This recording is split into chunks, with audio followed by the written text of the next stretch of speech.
Hola, buenas tardes. Bienvenidos una vez más al canal de Vida y Muerte TV.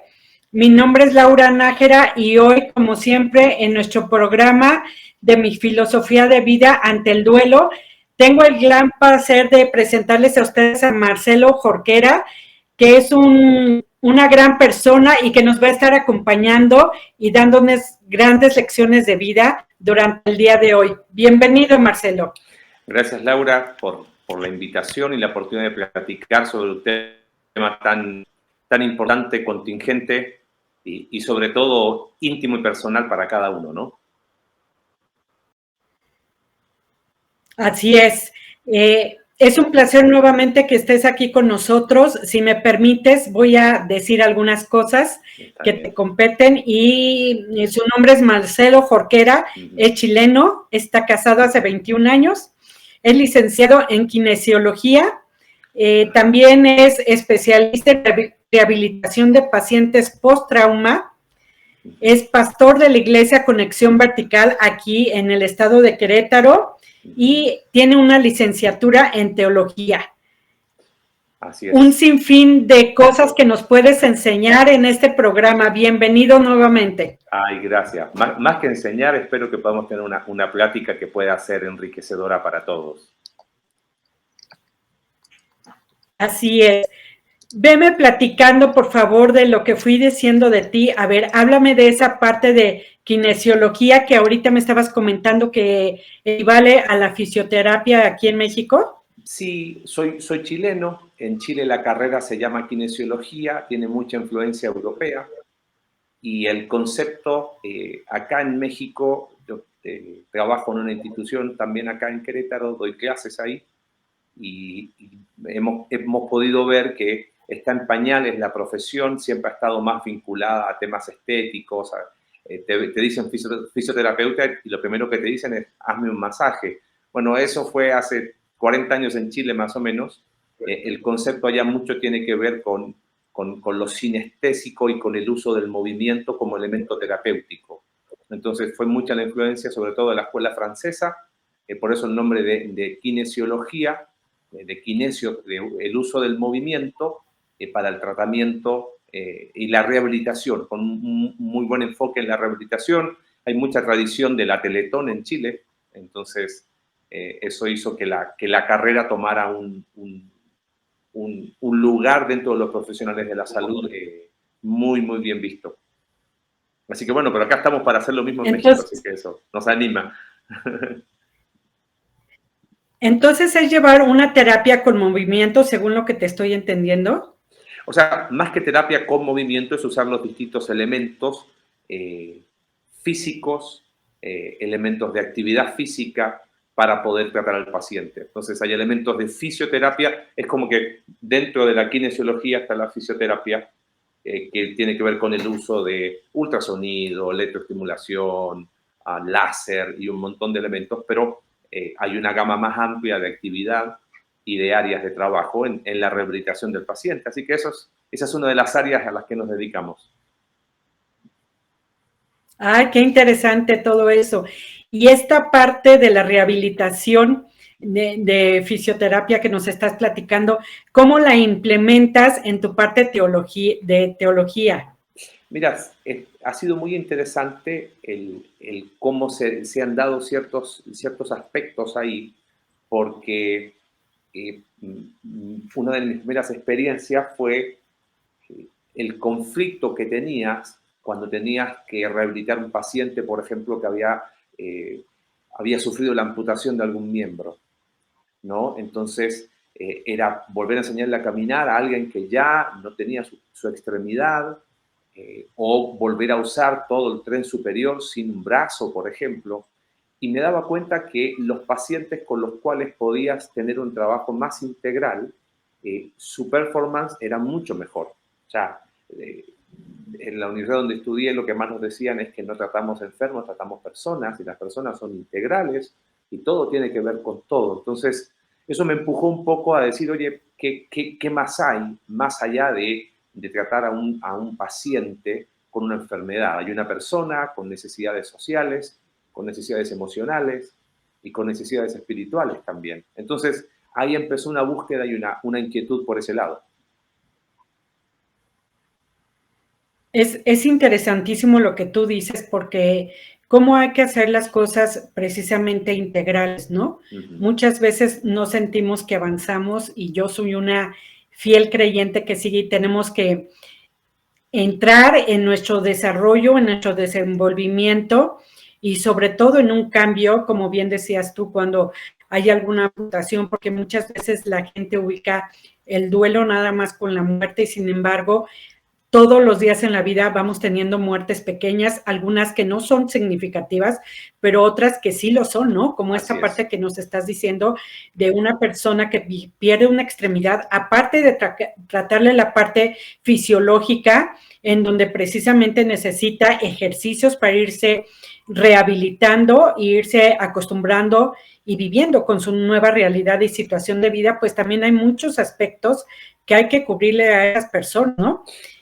Como lo decías tú, precisamente el social y el espiritual, que es algo, para mí, un ancla súper importante, ¿no? Sí, totalmente. Así que eso implica un desarrollo de un aspecto de nuestro ser integral que responde a trascendencia, a sentido de vida, a buscar propósito y un sinfín de temas que de alguna forma un abordaje también desde la teología ayuda. Así que ahí como que un poquito se integran ambas cosas. Así es. Hablando ahorita que tú mencionaste la palabra sentido de vida, ¿cómo le fuiste dando tu sentido a tu propio caminar durante todos estos procesos y todos estos aprendizajes que fuiste teniendo? Creo que a veces, en mi personal perspectiva, a veces uno es muy pendular. Hay personas que dicen, mira, ¿para qué estar buscando sentido de vida o propósitos si al final aquí quedo y listo y se acabó? Y hay otros que intentan transformar el mundo.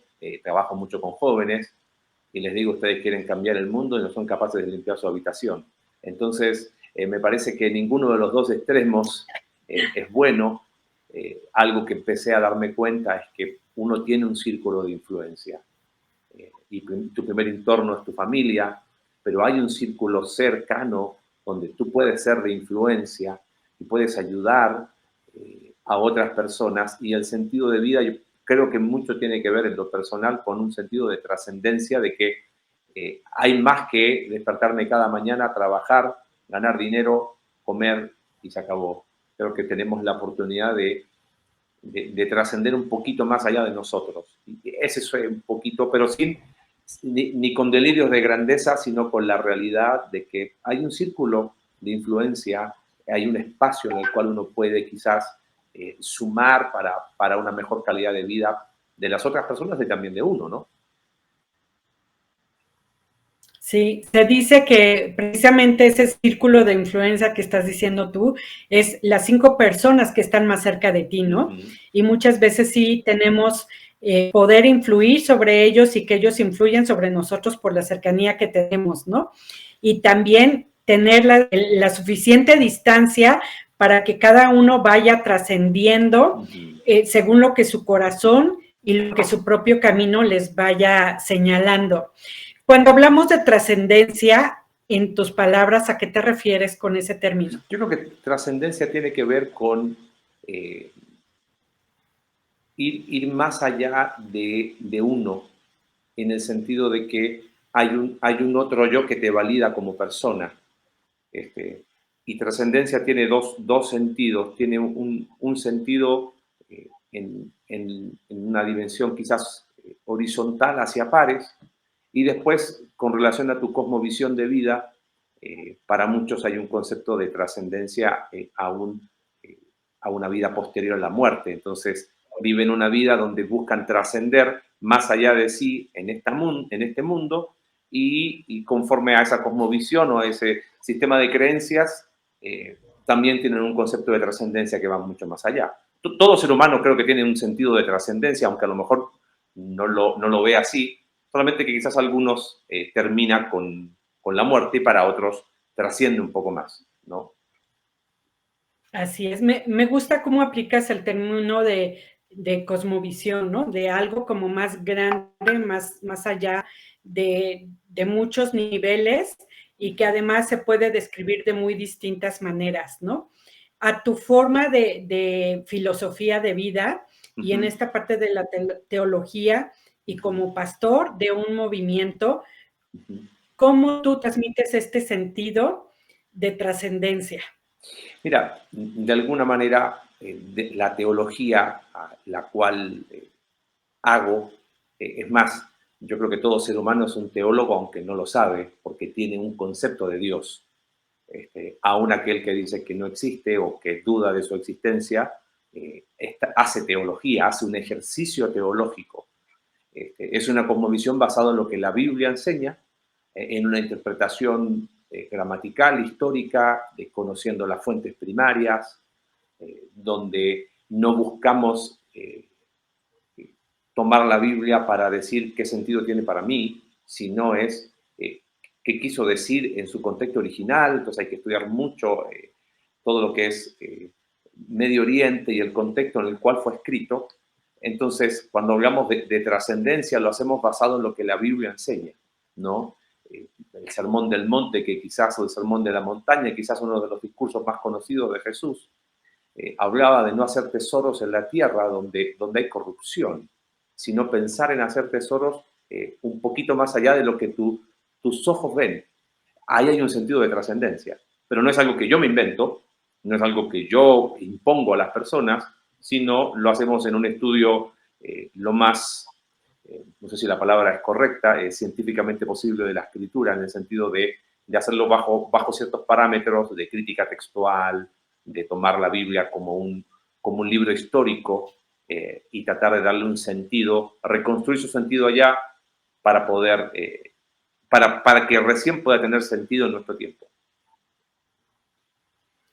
Oye, ahorita que decías, hablando de este sentido de nuestro tiempo, decías tú, ver un poquito más allá.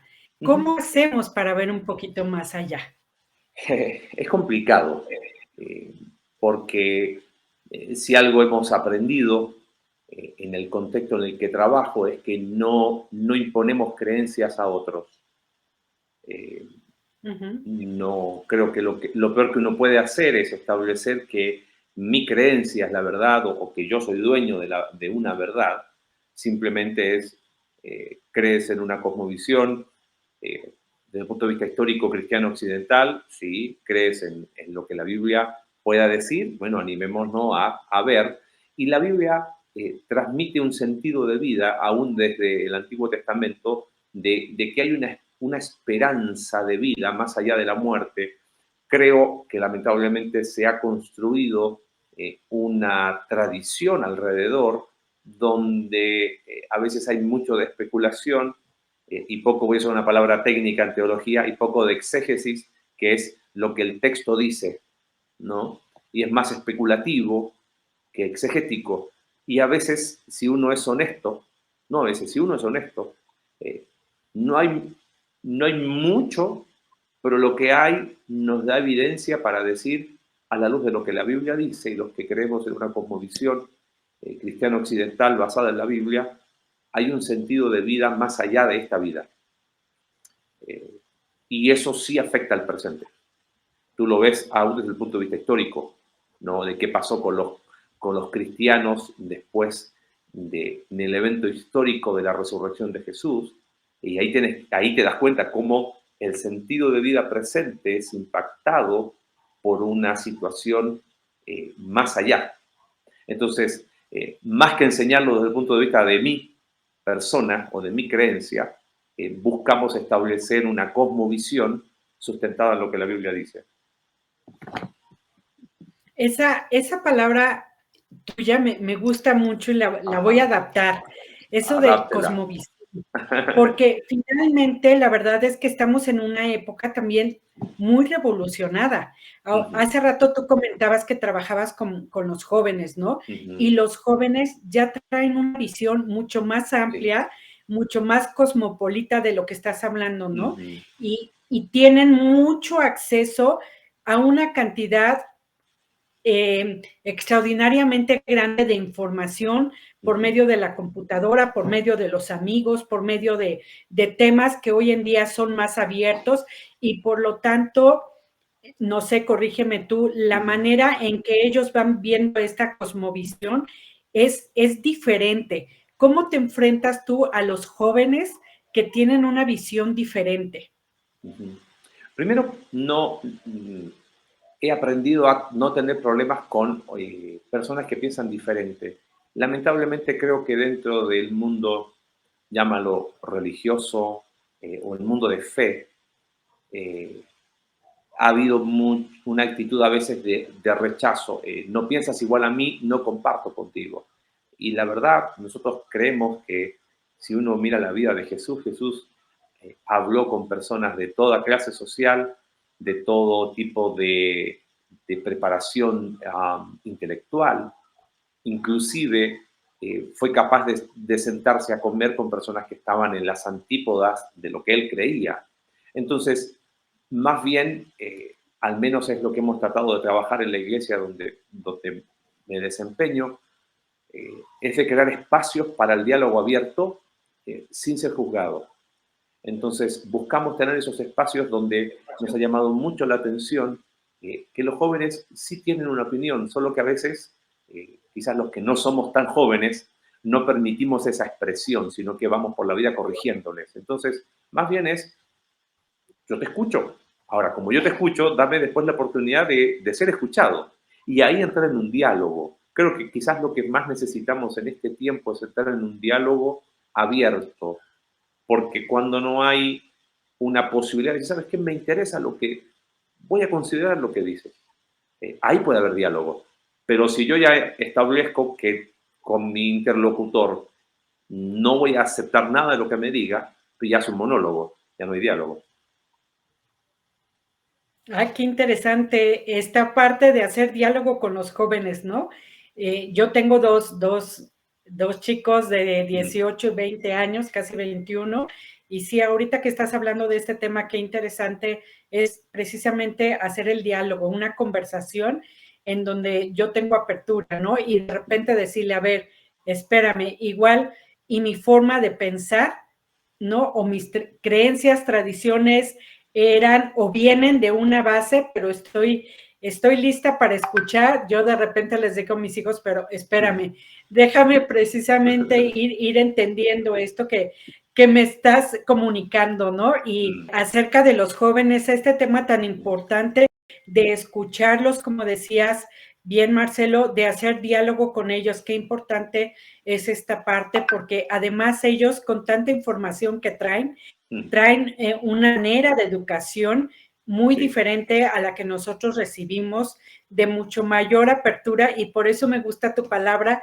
es una educación de cosmovisión, ¿no lo crees? Sí, totalmente, y creo que tenemos que entenderla porque nadie, o sea, todo ser humano, así como decía recién que todo ser humano es un teólogo, todo ser humano tiene una cosmovisión, porque es su sistema de creencias y valores que le permite interpretar el mundo en el que vive. Entonces, eso se va ajustando. El tema es que para que exista un diálogo, necesito poner mi cosmovisión sobre la mesa, exponerlo y también conocer del otro y poder de esa manera tener una forma dialogante de conocer lo que el otro piensa.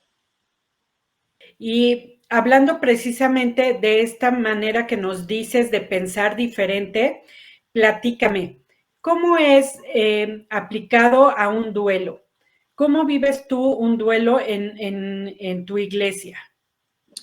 Nos ha tocado, lamentablemente, enfrentar situaciones de pérdida, sobre todo este año, y algo que entendemos es que más allá de un rito, respetamos en primer lugar, voy a hablar un poco de ritos y después de creencias, ¿no?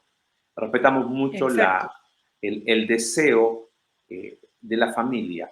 Eh, la Biblia no provee una fórmula donde, ok, fallece alguien que cree en Jesús como su único salvador, esto es lo que hay que hacer.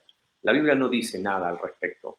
Todo lo que dentro de la cosmovisión cristiano occidental se hace como tradición, es tradición, no necesariamente tiene un sustento exegético bíblico. Entonces, lo primero que hacemos es respetar mucho el deseo de la persona y nosotros creemos que a la luz de la Biblia la iglesia es una familia, es una comunidad donde acompañamos el duelo. Y alguna de las cosas que hemos aprendido a hacer, al menos en nuestra iglesia, es acompañar con presencia, pocas palabras, mucha presencia, saber dar espacios para eso. Este año tuvimos la partida de alguien muy cercano, muy querido en la iglesia, y lo que hicimos fue celebrar su vida. Entonces tuvimos un servicio en la iglesia donde cantamos a Dios, donde lloramos, donde nos reímos contando anécdotas, donde volvimos a llorar, donde nos abrazamos, porque una persona que cree en Jesús como su único Salvador, a la luz de lo que la Biblia enseña, hay una esperanza de vida más allá de la muerte. Entonces nos entristecemos, pero nos entristecemos con esperanza. Eso es lo que enseña Primera Tesalonicenses capítulo 4. Entonces, quizás ahí está la diferencia. Yo creo que lamentablemente, y debo hacerme cargo, lamentablemente dentro de círculos cristianos es como, hey, ¿cómo vas a estar triste? Espérame, acabo de tener la separación de alguien muy querido. Por supuesto, nos entristecemos, lloramos juntos, acompañamos con mucha presencia, con pocas palabras, y lo que hemos hecho es eso, al respetar el deseo, en este caso pienso en el más cercano que hemos tenido este año, fue celebrar su vida y la familia después nos pidió compartir el mensaje del Evangelio, de la fe en Jesús, a las personas de su propio contexto familiar. Entonces, más bien no hay un rito escrito, sino más bien es la Biblia tiene unos mensajes maravillosos. En Romanos capítulo 12 habla de gozaos con los que se gozan y llorar con los que lloran. No es sencillo aprender a gozarte cuando estás con el otro, y también hay que saber llorar con el otro. No es solamente llorar por llorar, es aprenderlo. Así es que eso ha sido algo, un poco de lo que experimentamos. Obviamente, el dolor siempre está. Sí se hace diferente por cercanía, por edad, por la manera. Eso también obviamente hace a un contexto, ¿no? Pero eso es un poquito por llamarlo de alguna forma, qué es lo que hacemos. No hay algo escrito, sino respetamos mucho el deseo de la familia en eso. Y celebramos la vida de la persona, llorando que ya no está, pero celebramos su vida con esa esperanza de vida después de él. Como todo un proceso, ¿no? Finalmente, sí. El duelo, pues es un proceso más allá de la creencia que cada uno de nosotros vayamos desarrollando. Como yo les digo, es un proceso y hay que tener calma porque muchas veces en ese proceso, pues vamos como en una montaña rusa de emociones, ¿no? Sí, y todas estas cosas de acompañamiento, pues son sumamente importantes y se valoran tremendamente para no sentirse precisamente tan extraviado, porque finalmente la ausencia se siente y el desapego, pues es un proceso que aunque celebremos la vida, porque finalmente está en otro lugar, de todos modos hay un desprendimiento que duele. La idea es no llegar al sufrimiento, ¿no? Encauzar ese dolor para que no se vuelva sufrimiento. Sí, y en ese sentido hemos hablado justamente este año, nosotros tenemos, le llamamos escuela bíblica, todos los miércoles tenemos un tiempo que no es una celebración tipo servicio de domingo, sino es una escuela de estudio, pues, y hablamos justamente por 4 semanas de este concepto de muerte y esperanza eterna, que es lo que la Biblia enseña. Y tuvimos un tiempo para hablar de duelo, viste, que las 5 etapas, que las 6, hasta 7 etapas, pero algo que hemos podido aprender es dar ese espacio para expresar el dolor. Y hemos acompañado a personas, hemos aprendido, propio también de la experiencia, de generar ese espacio para la expresión del dolor, para saber ser sabio con las palabras que decimos. tú sabes, ¿no? Imagino que en tu experiencia lo has vivido, personas bien intencionadas, pero que lastiman con sus comentarios. Entonces, hemos aprendido a acompañar, dándose espacio para la expresión, pero también sabiendo guardar la distancia, estando sin ahogar, ser cercano sin ahogar ni encerrar a la persona, y dar esa expresión de dolor. Porque eso es importantísimo. A veces hay una idea como que estoica de cristianismo, y eso no es correcto. La Biblia muestra a Jesús llorando en la tumba de su amigo Lázaro, y creo que eso muestra la humanidad de Jesús, donde él expresó sus emociones y fue capaz de encauzar aquellas cosas que todo ser humano siente y experimenta ante la muerte. Quizás la gran diferencia es que la vemos con esperanza por lo que la Biblia enseña, ¿no? Así es.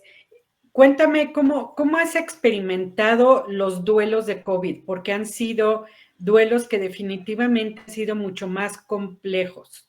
Sí, justamente pensaba en dos casos así, dos, tres casos, algo que hemos aprendido y hemos hablado mucho en este último tiempo, es que creo que la vida uno tiene que vivirla sin culpa, y creo que eso también hace mucho la diferencia en el proceso de duelo. Hay cosas que no están bajo nuestro control, pero hay cosas que sí. Yo puedo decidir tener fe, puedo decidir no tenerla, puedo decidir cuidar mi salud, puedo decidir invertir en salud preventiva. He observado, también por mi trabajo profesional en rehabilitación, que los duelos en temas donde ha habido un descuido de salud ha sido mucho más doloroso, porque a las etapas propias del duelo se le suma este sentimiento de culpa, que es bastante complejo, y me imagino que lo has experimentado más de alguna vez.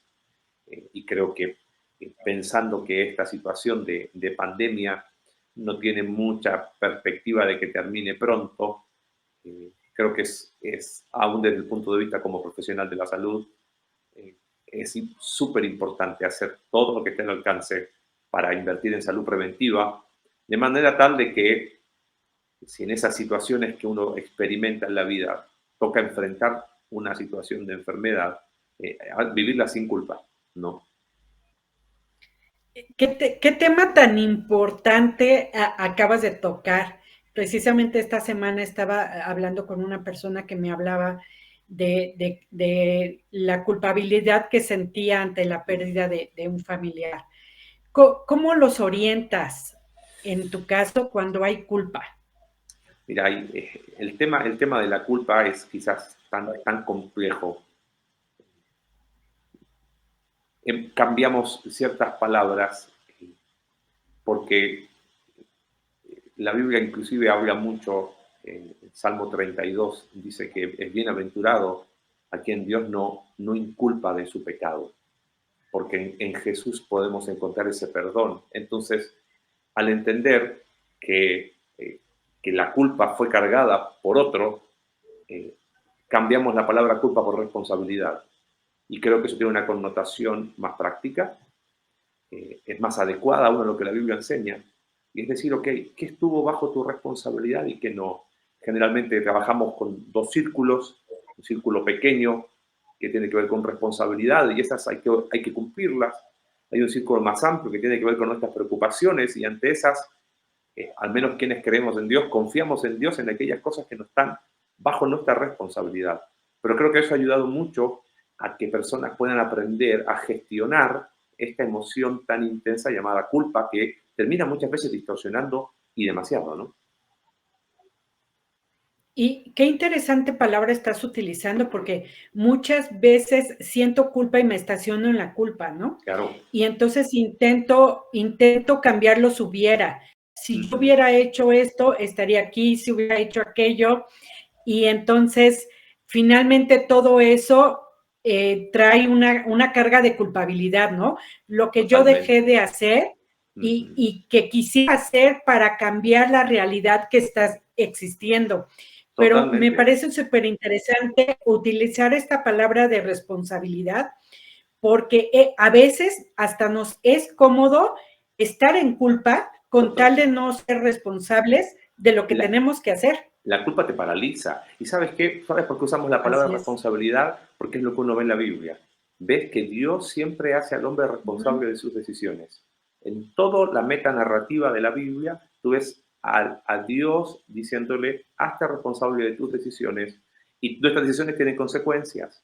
Y creo que responsabilidad opera inclusive para un cambio. En vez de enfocarnos en los hubiera, ¿no? Dostoyevsky decía que quizás de las palabras más tristes que un hombre puede escribir es el hubiera, ¿no? Es transformarlo al pensar en responsabilidad, es qué puedo hoy gestionar mejor con miras a lo que viene adelante. Y eso abarca todas las áreas de la vida, salud, emociones y aún la dimensión espiritual. Por eso hablamos desde esta perspectiva, desde esta como visión bíblica, la Biblia enseña al hombre a ser responsable de sus decisiones. Así es, totalmente de acuerdo contigo. Estamos llegando al final del programa, Marcelo. Estoy encantadísima de que estés con nosotros. Gracias a ti. Me gustaría aprovechar este espacio para que mandaras un mensaje a todos aquellos que están atravesando por un duelo. ¿Qué les podrías decir en estos momentos? Primero, aunque va a sonar muy, muy obvio, es imposible decir que uno puede comprender al otro porque literalmente no estás en sus zapatos. Quizás personas que están atravesando esa separación dolorosa, algo que la Biblia habla es aprender a gestionar nuestras emociones con una sana expresión. Cuando me refiero a sana expresión es no inhibir aquello que estás sintiendo, quizás colocarle apellido a qué estás sintiendo. A veces somos muy básicos en nuestro lenguaje emocional. Colocarle apellido va a ayudar a enfocar un poco más, no solamente hacer una gestión emocional, sino saber vernos como personas integrales y la dimensión espiritual siempre es una buena oportunidad para decir, a ver, existe Dios, ¿qué dice la Biblia? ¿Qué hay? Y derribar mucho quizás de lo que uno ha construido y que no necesariamente es así, ¿no? Algo que a mí me llama mucho la atención es, hoy se usa tanto la palabra empatía, sin embargo es a veces muy superficial. En el idioma griego es una palabra que tiene un trasfondo griego y es soy capaz de ponerme en tus zapatos. Aunque no lo estoy literalmente, soy capaz de ponerme en tus zapatos. Y sabes que es muy interesante que la Biblia habla de que Jesús tuvo esa empatía con el prójimo, con la humanidad. Y creo que es una linda oportunidad en medio del dolor de decir, ok, también abro mi perspectiva a esa dimensión espiritual tan importante, ¿no? Y poder ver, acompañar todo este proceso de duelo de forma integral. Así es, muchísimas gracias. Ahorita dijiste algo que a mí se me hace muy importante. Yo creo que para trascender hay que a veces derribar, ¿no? las costumbres o tradiciones que teníamos muchas veces para la trascendencia. Sí. Hay veces que es difícil porque hay que lidiar con esas partes, ir tomando lo que nos sirve, agradeciendo lo que no y avanzar. Por favor, invítanos a tu iglesia, dinos dónde están.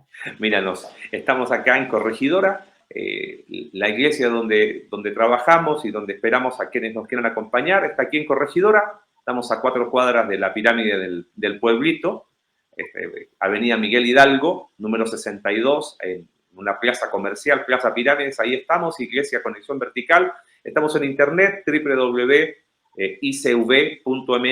ahí pueden buscar la web de la iglesia, ahí hay información, en las redes sociales, si buscan Iglesia Conexión Vertical, y aún nuestro nombre apunta a eso, a que donde estés parado, mires y digas, hay algo más allá de nosotros, ¿no? En Facebook, en Instagram, y te quería comentar, justo antes de pandemia empezamos un podcast con el pastor con el que trabajo en la iglesia, para hablar de esos temas que a veces no se hablan un día domingo, ¿no? Justamente lo que decías, sobre todo derribando muchos de mitos que a veces hemos creído por muchos años, que la Biblia no dice. Y ha sido muy linda la respuesta. El podcast se llama Entre Semana, lo pueden buscar en Google Podcast, en Apple Podcast o en Spotify, Entre Semana. Y ha sido muy interesante la interacción con personas que no tienen necesariamente la misma cosmovisión, pero que podemos tener ese diálogo. Así es que para todos los que nos quieran visitar, son más que bienvenidos y estamos para servirles. De eso se trata. Muchísimas gracias. Fue todo un honor haber estado contigo en este programa. Gracias por todo lo que nos fuiste enseñando a lo largo de él y quedas completamente invitado en regresar cuando tú quieras. Muchas porque gracias, este Laura. programa precisamente se trata de ver esa cosmovisión desde diferentes ángulos que nos enriquezcan a cada uno de nosotros, para que cada uno precisamente logre su trascendencia personal. Encantada de que hayas estado con nosotros y próximamente te volvemos a invitar si es que así tú lo decides. Gracias. Muchísimas gracias. Más que recibida la invitación. Así que muchas gracias.